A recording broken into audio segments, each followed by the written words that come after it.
자, 지금 이제 시장을 한번 좀 보도록 하겠습니다. 지금 소폭 상승을 하고 있는 선물 시장에서 지난번 미국 시장과 그리고 오늘 제가 좀 전달해드리고 싶은 그런 이야기가 좀 있는데 같이 화면 한번 보시면 될 것 같습니다. 자, 지난번 미국 시장은 견고한 미국 경기 그리고 트럼프 정책주에 대한 기대감 그리고 개별적인 어떤 실적 발표의 모멘텀으로 그래도 좋은 흐름을 보였습니다. 0.5%에서 0.7%의 상승을 보여줬고요. 자, 많은 기업들, 특히나 개인 투자자분들께서 많이 기대를 하고 있는 종목들은 사상 최고치의 랠리를 계속 이어나가고 있는 상황이고요. 자, 오늘도 아마 그 부분을 이어나가지 않을까 생각이 좀 되고 있습니다. 지금 우버와 루시드와의 여러 협업에 관련해서 다시 한번 모빌리티 산업에 대해서 좀 알아야 되지 않을까라고 생각이 들어요. 자, 자율주행과 로보택시, 이게 도대체 무엇이 다른가? 이게 같은 게 아니냐라고 보시는 분들이 있겠지만 자율주행이라는 것은 사실 차량이 운전자의 개입이 없이 스스로 주행하는 기술을 얘기를 하는 것이고 로보택시는 이 기술을 가지고 이제 요금을 받고 이제 운행을 하는 그런 이제 플랫폼 서비스라고 보셔야 될 것 같습니다. 자, 하지만 이 로보택시가 일어나기 위해서는 결국에는 완성차 기업이 필요하고 즉 자동차 하드웨어가 필요하다는 얘기겠죠. 그다음에 자율주행 기술이 필요하고 그다음에 플랫폼이 필요한 그래서 이 3박자가 맞아떨어져야 로보택시의 어떤 서비스를 제공할 수 있지 않을까 이렇게 보여집니다. 자, 지금 우리가 시장을 좀 보게 되면 모빌리티 산업의 재편이 좀 일어나고 있는 것 같습니다. 테슬라, 다들 아시는 테슬라 전기차와 자체 FSD 모델을 통해서 로보택시를 서비스를 지금 제공하고 있는 상황이고 지금 프로토타입을 벌써 보여주는 상황인데 자, 구글의 웨이모 같은 경우도 마찬가지로 토요타 외에 다양한 완성차 기업들과 자체 웨이모 드라이버 시스템을 접목을 해서 오스틴에서도 지금 확장해 나가고 있는 그런 상황을 보여주고 있고요. 자, 우버가 이번에 루시드에 투자를 한다라고 이야기가 나왔고 뉴로 AI 시스템을 통해서 확장해 나가겠다라고 이야기가 나왔습니다. 자, 뉴로 AI 시스템은 엔비디아의 자율주행 시스템이 탑재가 되어 있기 때문에 오히려 엔비디아에 대해서도 시장에서는 관심이 있지 않나 이렇게 우리가 체크를 해보시면 될 것 같고요. 자, 아마존 역시 마찬가지로 이 자율주행 로보택시에 관련해서도 크게 개선해 나가고 있는데 자, 이러한 우리 상황 속에서는 혹시나 리비아는 누구와 손을 잡을까라는 부분도 우리가 투자의 아이디어로서 한 번쯤 생각을 해봐도 될 것 같습니다. 누군가는 리비안과 함께 협업을 해 나갈 가능성이 크기 때문에 자, 리비안에 대한 주가도 일부 조금 일찍 우리 투자자 입장에서는 좀 지켜보시는 게 어떨까 그런 생각이 좀 들어집니다. 자, 그래서 오늘 숙제를 좀 넘어갈 텐데요. 우리 루시드, 우버의 협업도 있었지만은 시장에서 가장 관심이 있었던 건 사실 넷플릭스가 아닐까 생각이 듭니다. 자, 그래서 넷플릭스 주봉 또는 월봉을 보게 되면 어마어마한 상승세를 이어나가고 있는데 자, 이 상승세 이어나갈 수 있을지 우리가 한번 디테일하게 좀 체크를 한번 해보도록 하겠고요. 자, 두 번째로는 돈키호테 팝업 스토어가 난리가 났답니다. 자, 어떻게 난리가 났는지 자, 이분과 함께 이야기 나눠보도록 할 텐데요. CMS 증권 박산준 이사님과 함께 이 이야기 나눠보도록 하겠습니다. 안녕하세요, 이사님. 안녕하세요. 예. 오늘 주 종목이 나왔습니다. 네. 넷플릭스. 예, 오늘 상당히 밝아졌네요. 밝아졌죠? 네. 예, 좀 민망하죠? 예. 자, 오늘 넷플릭스 실적 발표 어떻게 보셨어요? 네. 실적은 네. 사실 기대치가 크지 않았던 것 같아요. 일단 워낙 그냥 잘 나올 거를 다 알고 있었다. 잘 나오고 있었다. 네, 그래서 저희가 애널리스트들이랑 콜을 하고 해봐도 일단은 잘 나올 거는 기본 디폴트로 깔고 갔었는데 예. 이게 지금 주가가 오늘도 실적 발표하고 이제 장전에 조금 빠지고 있지만 최근에 며칠 동안의 흐름을 보면은 주가가 빠졌어요. 이제 완전히 이제 최고점을 찍고 계속 빠졌거든요. 근데 이게 누가 봐도 오징어 게임 3도 있었고 올해 이번 분기에 좀 히트작이 있었는데 실적은 잘 나올 게 뻔하잖아요. 그러니까 세론 뉴스인가? 네, 이게 어떻게 보세요? 뭘까? 이게 사실 이제 미국에서는 세론 뉴스 그런 것도 있지만 사실 이제 다른 아시아 시장만큼 그렇게 빈번하지는 않은데 맞아요. 세론 뉴스라고 하기보다는 지금 시장 자체 이제 그것도 좀 말씀드리면 이제 그 돈의 흐름이 이제 미국도 그렇고 중국 시장, 그러니까 홍콩 시장에서 좀 그런 게 목격되는데 한국도 비슷하고요. 쏠림 현상이 되게 심한 것 같아요.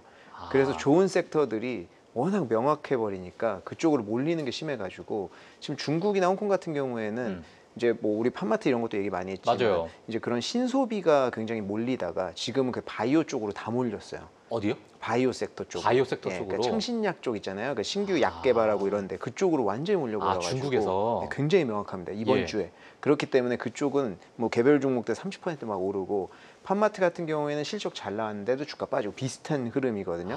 그래서 팜마트도 똑같이 하반기도 굉장히 좋을 것으로 하고 예상치 2년치까지 다 올렸는데도 예. 주가 떨어져요.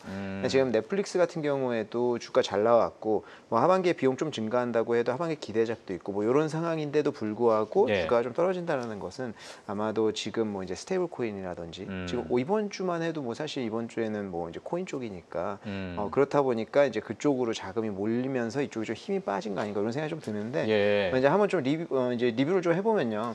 매출은 16% 전년 동기 대비 증가했고 영업이익 한번 보세요. 45% 증가했어요. 전년 동기 대비. 그러니까 이제 결국에는 네. 지금 영업이익을 지금 45% 증가 성장률을 보였는데 네. 이 영업이익을 다음 분기에 우리가 연결시킬 수 있을 것인가? 저는 과연 저거를 비트하고 더 높는 성장률을 볼 수 있을까? 그렇죠. 뭐 그런 이제 예. 기대감이 그런 게 있을 수 있다라고 보는데 예. 일단은 이제 첫 번째로 조금 봐야 될 거는 이제 넷플릭스가 올해 들어서 이제 그 구독자 수를 발표하지 않기 시작했잖아요. 그러니까 굉장히 명확하게 서프라이즈냐 아니냐를 표시할 수 있는 것들에 대한 기준점이 조금 모호해졌다는 게 네네. 있고 지금 이게 매출이랑 영업이익만 보면서 지금 넷플릭스에게 있어서 가장 중요한 것은 그러면은 광고형 모델 어떻게 될 것이냐 요건데 이제 조금 구분하기가 모호해지면서 이제 과거처럼 베팅 구독자 수 예상치보다 훨씬 늘어났다. 그럼 무조건 베팅 이런 것들이 조금 약해져서 볼 수 있는데 저는 이 실적이 영업이 이렇게 늘어났다는 것도 결국에는 근데 이제 뭐 실적 발표에서 이야기했습니다. 뭐 이제 비용 지급이나 이런 시차 같은 것들이 있어서 그런 것도 있다라고는 했지만 이 광고에 대해서 이야기를 하면서 이게 굉장히 이제 그 미국 쪽에 광고 적용이 많이 잘 됐다고 했고 요거 해외 쪽으로 올해 늘린다고 얘기하면서 올해 광고 수익이 2배 정도 이상 성장할 것으로 예상하고 있다 이렇게 이야기했거든요. 그러니까 광고 쪽은 상당히 이제 잘 흐름이 되고 있고 그리고 올해 들어서 이제 비용 그 구독료를 인상했음에도 불구하고 인상하면 당연히 이탈이 있어요. 그건 어쩔 수 없거든요. 이탈하는데 그게 완전히 넷플릭스 떠나느냐, 비용 광고용 모델로 내려가느냐 이 차이가 있는 건데 광고용 모델로 내려가는 게 더 많다는 얘기고 광고를 구독하는 사람이 많으면 광고 단가도 올라가고 이제 본인들이 그렇죠. 광고주한테 이제 그 주도권을 갖고 있을 수 있다는 것 이런 것들은 이제 큰 그림에서는 계속 장점으로 작용을 하는데 이번 분기의 히트작 뭐 이제 오징어 게임 3 얘기할 수밖에 없을 것 같고 요게 이제 1억 2,200만 뷰가 나왔거든요. 그 상반기에 사상 최대 아니에요? 이거는 오징어 게임에서는 사상 최대인데 넷플릭스한테 있어서는 시리즈 중에서는 6번째로 최고. 6번. 시리즈 전체 중에서 6번째로 최고. 왜냐하면 넷플릭스는 주기적으로 이런 이제 히트작들이 나오기 때문에. 근데 이제 상반기 있잖아요. 그때 시청 시간이 무려 950억 시간. 전년 동기 대비 1% 증가해서 950억 시간인데 제가 요게 지금 2분기 히트작이 1, 2, 3이에요. 1위는 오징어 게임이었고 2위 사이렌, 3위 지니 앤 조지아. 이 2위랑 3위 혹시 보셨어요? 안 봤어요. 저는 본 적도 없거든요. 제가 말씀드리고 싶은 건 뭐냐면 이제 그 상반기에 그 넷플릭스 매출의 3분의 1이 이제 비영어권이에요. 비영어권. 그러니까 우리가 흔히 넷플릭스 볼 때 한국 영화나 드라마 이제 많이 찾죠. 우리는 당연히 한국인이니까. 그러다 보면 볼 게 없다 이런 말씀 많이 하시잖아요. 맞아요. 근데 넷플릭스 전체 매출에 있어서 중요한 게 한국이나 우리가 그러니까 판단 기준으로 삼으면 안 된다는 거야. 저는 그 말 하고 싶은 거야. 우리가 모르는 사이에 사이렌이라는 작품 5,600만 뷰, 지니 앤 조지아 5,300만 뷰 나온단 말이에요. 그러니까 이런 것들이 좀 있다는 거 뭐 말씀드리고 싶고 되게 흥미로웠던 점이 하나 있었는데 올해 상반기에 그 예전 TV 시리즈 이게 예전 드라마죠. 이미 끝난 거 오징어 게임처럼 그 중에 오렌지 이즈 더 뉴 블랙이라는 게 있었고요. 알아요. 오자크, 종이의 집 이거 다 히트작이거든요. 맞아요. 요거 이미 끝난 지 오래됐잖아요. 우리 기억 속에 잊혀졌잖아요. 맞아요. 2025년도 상반기에 각 시리즈가 1억 시간씩 나왔어요. 뷰가. 그러니까 다 지나갔는데 옛날 걸 다시 보는 거예요.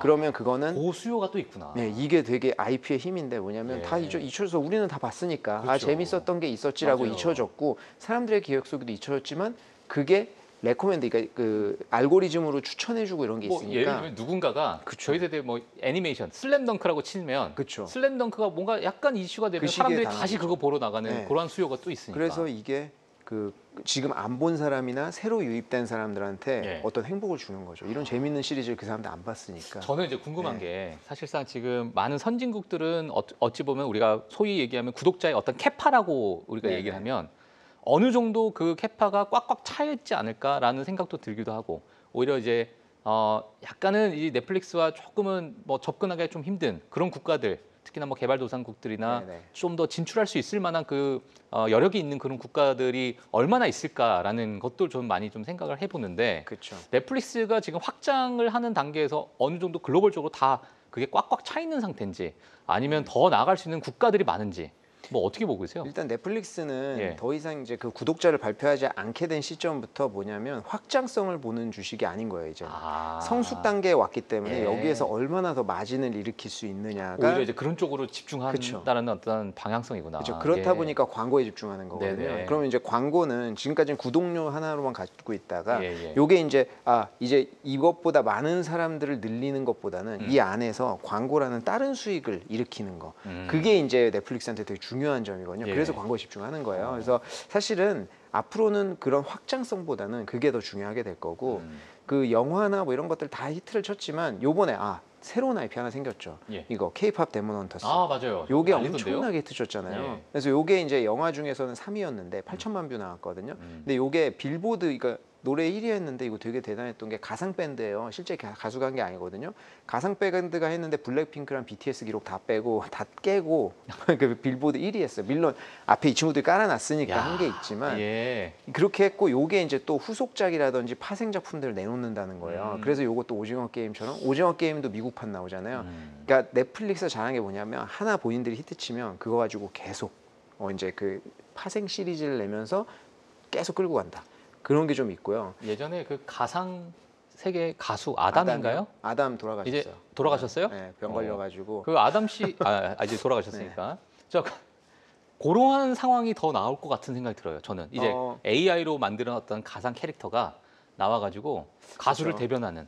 예. 그러니까 사실 이제 뭐 그런 것도 그런 건데 요게 이제 그 K-팝은 이따가 저희가 또 뭐 돈키호테 이것도 알겠습니다. 있잖아요. 뭐냐면 예. 연결이 좀 되는데 요 K-팝 헌서스 한번 보시면은 그 안에 한국 요괴들 막 이런 거 나오거든요.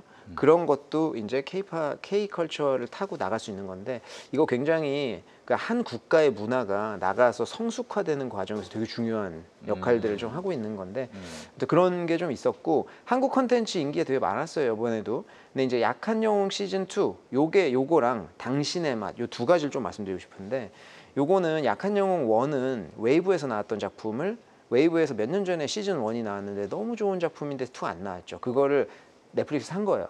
그래서 시즌 2가 4월 달에 나오기 전에 한 달 전에 시즌 1을 웨이브에서 갖고 와서 방영했어요. 방영하고. 그러면서 사람들이 보니까 이런 재밌는 게 있었네. 그럼 시즌 2가 다음 달에 바로 나와서 히트 쳤던 거고 2천만 뷰 나왔고요.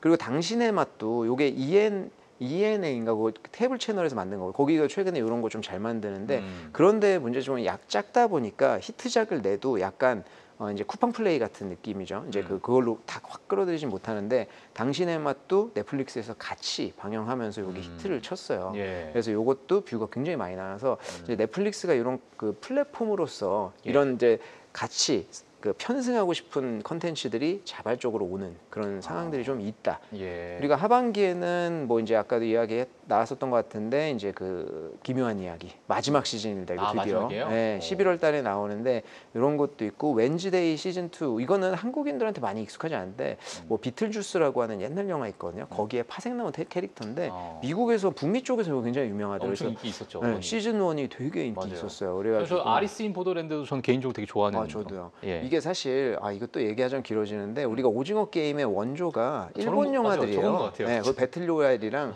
아리스 인 보더랜드가 먼저 나왔어요. 거기서도 그 옛날 뭐 이제 깡통차기 이런 게임 같은 거 하잖아요. 그 정확히 비슷하거든요. 근데 요건 어떻게 뜨지 않았는데 요것도 저도 되게 좋아하는데 시즌 3 요번에 시즌 3가 또 나옵니다. 알겠습니다. 그리고 넷플릭스가 그 애니메이션 쪽에서 디즈니보다 약하잖아요. 그래서 요 애니메이션 전쟁이 결국에는 넷플릭스에서 직접 만드는 것도 있지만 일본 컨텐츠를 사가지고 전 세계 뿌리기 시작했거든요. 그래서 이런 수혜를 굉장히 많이 보는 게 뭐 팝마트도 다 그런 거예요. 북미 사람들이 거기에 익숙해져서. 근데 어찌됐든 요게 이제 디즈니보다 확장성이 조금 더 좋아진 게 있는 것 같고 좀 그 다양한 콘텐츠 다 받아들일 수 있으니까. 그래서 일본 애니메이션들이 좀 소위 말하는 전성 시대를 좀 다시 맞았고요. 그리고 미래 먹거리가 넷플릭스는 게임이에요. 제가 봤을 때는. 그래요? 네, 이게 지금 넷플릭스가 우리가 생각하는 것보다 굉장히 오래된 회사잖아요. 과거에 DVD 렌탈하던 회사잖아요. 이게 DVD 렌탈을 하던 시기에 그때 이제 블록버스터라는 큰 체인 다 죽이고 혼자 독점하고 있었거든요. 지금처럼 예. 만족할 수 있었는데 그때 스트리밍을 시작했어요. 그때 막 밤새 90년도에 네. 밤에 자기 전에 다운 딱 받아놓고 자면은 아침에 98%까지 네, 다운로드 돼 있고 그러다가 안 되고 막 그런 거 있잖아요. 맞아요. 그 시기에 시작했던 거거든요. 그게 메인 사업으로 된 거예요. 게임도 시작할 때 이제 그 리드 헤이스턴스 같은 경우에는 이거는 그냥 저희가 하는 거다라고 했는데 저는 이거 상당히 진지하다고 생각하고요. 왜냐하면 게임 회사 되게 많이 인수하고 있거든요. 그리고 요번에 뭐 이런 게임 보면 그 블랙미러 이거 스롱렛이라고 하는 이건 뭐냐면 블랙미러 시즌 7에 안에서 나오는 레트로 게임이에요. 실제로 그 뭐 플레이어 거기 이제 배우들이 플레이하는 막 이런 게임이거든요. 근데 그걸 출시한 거예요. 그러니까 그리고 오징어 게임도 마찬가지고 그래서 이게 본인들이 지금 갖고 있는 IP를 활용해서 시작하면서 게임 산업 자체가 엄청나잖아요. 사실 규모 맞습니다. 자체가 우리가 잘 모르시는 분들도 계시지만 게임 산업 자체가 웬만한 그 산업보다 자동차 산업보다 훨씬 크고 그렇죠. 돈도 많이 벌고 근데 이제 뭐 그 게임 산업은 또 이제 중국의 텐센트나 이런 데가 많이 이제 좀 장악하고 있는 면이 있긴 하지만 여전히 뭐 이렇게 뭐 본인들이 갖고 있는 IP를 활용해서 낼 수 있는 것들은 또 IP 갖고 있다는 게 하여튼 엄청나게 강한 건데 넷플릭스가 향후에 이런 게 있어서 오늘의 주가 뭐 이제 장중에 그러니까 장 중간에 좀 돌릴 수도 있을 가능성도 충분히 있다라고 보고 있고 그리고 그렇지 않다라고 해도 오히려 좀 매수 기회도 될 수 있을 것 같습니다. 다만 우리가 과거에 넷플릭스 기억하시겠지만 실적 잘 나오고 이러면 막 10%씩 오르고 10% 하락하고 막 이런 시기가 있었거든요. 넷플릭스는 그런 주식에서는 조금 벗어난 것 같고 다음으로 우리가 하나 뭐 킥이 있다면 아마 주식 분할 정도 생각해 볼 수 있을 것 같습니다. 주식 분할 지금 1,274불 현재 지난밤 이제 종가 기준인데 그 부분을 해주셨고 넷플릭스 미래 먹거리 방금 보시고 있는 게임에 관련해서도 뭐 긍정적으로 보고 계신다. 자 이렇게 말씀해 주셨어요. 오늘 사실 또 준비한 내용 중에 지금 돈키호테가 지금 난리가 났다라고 뭐 얼만큼 난리가 났습니까 지금? 아마 근데 이게 첫날 난리가 나서 그 얘기를 듣고 뒤에는 조금 많이 안 갔는지 모르겠어요. 이거 더현대에서 이번에 팝업 스토어를 열었는데 이 GS25랑 이제 합작으로 해서 냈거든요. GS25랑. 근데 이제 저희 회사 옆에 이제 더현대고 뭐 이제 계속 지나다니다 보니까 더현대예요. 저도 많이 봤는데 여기 굉장히 조그만 공간이에요. 근데 이제 이게 파업한다는 얘기를 듣고 엄청나게 거기다 많이 몰리면서 뭐 새벽 6시에 춘천에서도 왔대요. 이거 가려고. 근데 6시에 도착했는데 1등이 아니었다고 하더라고요. 그 정도로 이제 그 캠핑 많이 하고 그래서 몇백 명 몰려가지고 난리 나고 했었는데 그만큼 아까 이제 저희가 K컬처도 이야기했잖아요. 뭐 그게 이제 약간 일본이 90년대부터 확장되기 시작하면서 지금 이런 이제 결과로 좀 나왔다고 볼 수 있을 것 같아요. 근데 이제 돈키호테는 우리가 일본 여행 가면은 꼭 한 번씩 꼭 가잖아요. 그래서 다들 아실 텐데 주식으로 상장되어 있다라는 것에 대해서 또 모르시는 분들도 있을 것 같아서 오늘 저희가 좀 그거를 갖고 왔는데요. 돈키호테 매출 비중 보면 일본이 85% 정도 되고요. 그리고 나머지 해외가 있어요. 그래서 해외 진출이 보면 북미, 하와이, 아시아 이렇게 퍼져 있거든요. 생각보다 해외 진출의 역사가 굉장히 긴 회사이고 한국에도 이번에 GS랑 합작으로 팝업을 연 걸 보면 들어올 수도 있을 것 같다.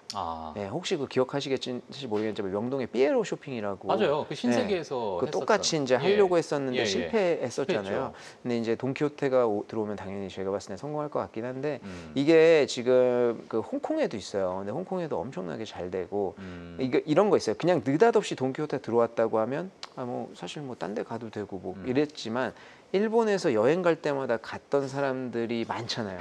그럼 들어오면 예의가 굉장히 달라지거든요. 그래서 이제 성공 가능성이 있는데 저희 그 이사님께서 보시기에 뭐 삐에로 쇼핑도 아까 방금 언급을 해주셨는데 그 돈키호테에 대한 성공에 대한 요인 뭐라고 보세요? 그러니까 어디든 똑같이 우리가 복제를 했지만 망했고 그쵸. 어디는 정말 계속적으로 잘 되고 있고 이거의 어떤 요인은 뭐라고 보십니까? 요게 이제 그 첫 번째 가장 큰 거는 그 일본 문화에 대한 북미 사람들 여행자에 대한 어떤 그런 환상 이런 게 조금 있다고. 여행자를 타겟으로 한 환상. 여행자들이 굉장히 좋으니까. 근데 이제 뭐 물론 매출을 자세히 뜯어보면 여행자의 매출 비중 굉장히 적습니다만은 이게 돈키호테에 가면 저는 소위 말하는 이제 눈 뜨고 코 베인다 여기 가면 이렇게 말씀을 드리는데 왜냐하면 이제 여기에 경쟁력이 저가 상품이라는 인식이 있어요. 근데 다 저가는 아니거든요. 찾아보면은 저가인 것도 있고 아닌 것도 있어요. 다만 여행 갔으니까 누가 그거 막 핸드폰으로 데이터 써가면서 비교합니까? 그냥 사가는 거. 그리고 언제 올지 모르니까 5개씩 사고 뭐 이런 거거든요.